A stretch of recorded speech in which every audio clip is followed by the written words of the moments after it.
My name's Jake. I'm 26 from Dallas, Texas, and I need to tell you about the absolute worst thing that's ever happened to me. I've been watching your channel for a while, and I always hoped that nothing serious would ever happen to me that'd be worth reaching out about, but it finally did, and I really need your help. By the time I finish, I think you'll understand why it all started about a year and a half ago. That feels like a lifetime ago now. It all began when I first saw him, or at least I think that was the first time. I was working at this diner back then, just a regular job. I was a host, and I was the kind who always tried to be friendly to everyone, even the weird or uncomfortable customers. And he was one of those quiet types, tall, somewhat lanky, with greasy blonde hair always hanging over his eyes. He'd sit at a booth in the corner for hours, nursing the same black coffee every time I saw him. He mostly just stared at his mug or looked around silently. Most days he wore a gray hoodie, sleeves often stained from not washing it enough, and he'd just sit there, totally quiet. I didn't pay him much mind. People come in and go out of that place all the time. But then I noticed him staring at me more and more, not in a flirty way, but like he was studying me or maybe judging me. It got particularly weird one night when I was closing up for the night.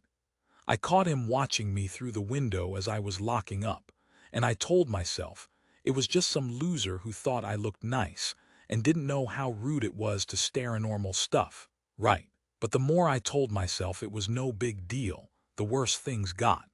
About a week later, I found a note slipped under my apartment door. It was just a torn piece of notebook paper, scrawled with shaky writing that said, "You look pretty in blue today." My uniform wasn't blue. I wasn't wearing anything blue that day, but what used to be blue were my underwear. When I saw that, my stomach just dropped. I live alone. Nobody was supposed to know what I was wearing underneath. My apartment's pretty secure, so I checked the locks, the windows, everything seemed normal.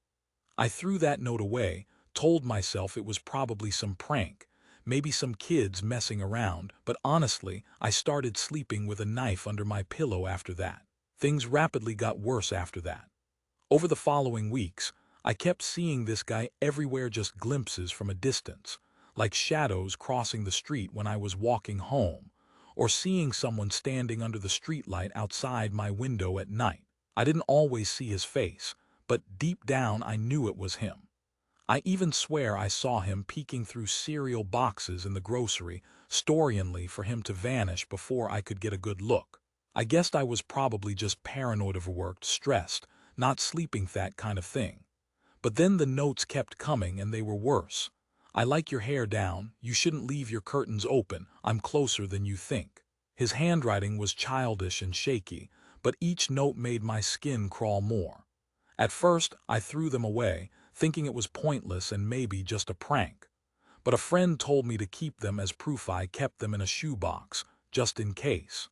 I kept praying this would stop, but it didn't. The footsteps started following me home from work, always behind me but never quite catching up. I found a dead bird on my porch, its neck snapped, feathers everywhere, like someone had been ripping them out. And the notes got creepier. They started saying stuff like, "I can hear you breathing," or "You can't hide from me." I was petrified. I stayed up most nights, clutching my knife, convinced he was out there and getting closer. Finally, I told my neighbor, Tom. He's an older guy, probably in his 50s, with a kind face and a loud laugh. Seems like the kind of guy you could trust. I knocked on his door in a trembling mess, spilling everything about the notes, the footprints, the sickening feeling of being hunted. I told him I was terrified he was going to hurt me. Tom was calm, put a hand on my shoulder and said, "You're not alone. Call me anytime if you see anything weird. I'll come over, day or night." For the first time in weeks, I felt like I had someone on my side, so I tried to believe things would get better. But then it all went downhill. The notes turned into threats. "I'll cut your pretty throat, you can't escape me, I'm coming soon," written in that weird childish handwriting of his. I stopped going outside unless I absolutely had to, checked the locks a million times each night. Then one night, just as I was making tea to calm myself down, I saw him. A shadow walking up my driveway, slow and confident, like he didn't care if I saw him. My heart just froze. I yanked the phone out and dialed 911. I told them someone was trying to break in. I was trembling so bad I could barely speak. They told me to stay calm and help was on the way, but I knew I couldn't wait that long. I grabbed my dad's old handgun from the nightstand, never used it before, but I kept it loaded and I crept upstairs, pointing it at the front door. Minutes felt like hours. Then the door suddenly kicked open hard and a shadow slipped inside too quickly for me to process. I screamed and fired 3 shots. I don't remember feeling fear, just pure panic. The thing grunted and collapsed on the floor. I froze, trembling wildly, then scrambled down the stairs. Blood was pooling on the hardwood, and when I flicked the light on, I saw me neighbor Tom, bleeding out, his chest torn open from the gunfire. I fell to my knees, crying, trying to stop the bleeding, but I knew he was gone. Minutes later, paramedics arrived, but it was too late. The police took me in for questioning. I showed them the shoebox of notes, footprints, the dead bird. I believed I was finally doing the right thing by gathering evidence. I told them I thought my stalker was at my door that night, that he'd tried to kill me. But instead of sympathy, they looked at me blankly. Tom died during surgery, they said coldly. I was stunned, numb, sitting there, crying until I couldn't anymore. They searched my house, the yard, the neighborhood, nothing unusual. They asked for a description of the stalker: tall, thin, greasy-haired, gray hoodie. Nobody remembered seeing him except me. The security footage from the diner, nothing. The footprints, my own boots, the dead bird. Maybe I did that myself, they said. I was sent to a psychiatrist. Stern woman, glasses, took notes while I talked. I told her I wasn't crazy, this guy was real. I saw him, I felt him watching me. The notes and threats, they weren't in my head. I swear I didn't kill Tom intentionally.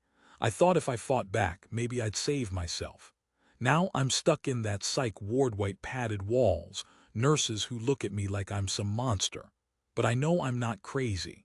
That man was real. He was out there, and everything I experienced, from the notes to the threats, it was all real. I didn't do anything wrong, I swear. I think he was the one who shot Tom. I honestly believe that, but no one will listen. They tell me I'm delusional, that I made it all up, that the stress and loneliness made me lose my mind. I keep trying to tell them I wasn't imagining him, that I saw him, that I knew he was watching me, but they don't believe me. They say I'm unfit to stand trial, that I was just broken from loneliness and work stress. I'm here, drugged up and tied down, with nurses watching every move I make. I know I'm being called a liar, maybe a murderer, maybe crazy, but I swear I'm telling the truth. I want you to believe me. Please, if you have any way to get the word out, help me find him, the guy in the gray hoodie who's still out there waiting. Because I know if someone doesn't, he might come back, and next time I might not be so lucky. Can you look into those notes, footprints, or anything? Please, get the story out there. I don't want to be buried alive in here. Just last year, I was just a regular guy working, hanging out, trying to live my life. Then one day, I started noticing this guy at the gym. Tall, nerdy, balding a bit, probably in his 30s, sand, always staring at me when I worked out. I'd catch him lingering in the same area, and he'd come up and try to make small talk. I kept telling myself he was just weird, that maybe he was in the military or something, but deep down I knew something was off. Turns out I was right to feel that way. Over the next year, he was always there, always watching. I was a personal trainer, and I left my number at the front desk just in case so that clients could schedule with me.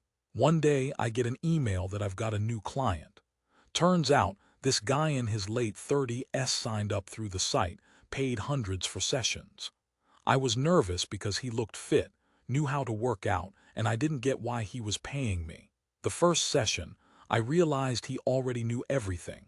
Then, he made an inappropriate move to grab my chest while I was demonstrating an exercise. I told him to back off and told him I was canceling his sessions. He finally agreed, but the next time I saw him outside, he was just standing there staring at me. I felt a chill bouncing down my spine. I told him to leave me alone, but he just smiled and started following me around the gym, acting like we were friends, even though we weren't. When I told the librarian about him because he kept following me, asked the guy to leave, but he refused and waited outside for me afterward. I even told him I'd stay in the library so he wouldn't follow, but he ignored that, then cornered me outside the bus stop, insisting we were going to the same place and that we should go get coffee or hang out. I told him no, I wasn't interested, and when I tried to walk away, he grabbed my arm, refusing to let go. One night I was at home, trying to fall asleep when I saw him standing outside my window. His face was blank but menacing, just staring. I grabbed a baseball bat and slammed it through the window, and he ran. I was terrified, but the police didn't find him, only my broken window and some stolen clothes. The next week, things got worse. He was back, trying to follow me on the street, and once he even followed me all the way home, still outside my house. I was paranoid. We installed cameras, changed my locks, and even bought a dog. But even now, every time I think I've finally escaped, something feels off. I see him in my dreams. In my head, I don't think I'll ever fully move past it. And just when I thought I'd seen the worst, I got a postcard from a friend, warning me that stalkers like him are still out there, like real dangerous types. I wish I could say I was okay now, but the truth is, I'm always looking over my shoulder. This past year, I moved 1,000 miles away, and even here, I still feel like I'm being watched sometimes. I don't call the police anymore, because technically, he didn't do anything in the legal sense, scene or assault. No direct threats, just creepy stalking. But I swear he was after me. I saw him, I felt him, and I know he was the one who shot my neighbor that night. I think he followed me here too, but no one believes me. My parents are already worried enough about me living so far from home, and if they knew the truth, they'd probably drag me back. So, I guess all I can do now is hope someone hears this and believes me.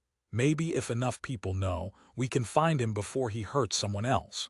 Please, just look into those notes, footprints, anything can help get my story out there. I don't want to be buried alive in this place. I want to get out, to be safe. Thanks for listening.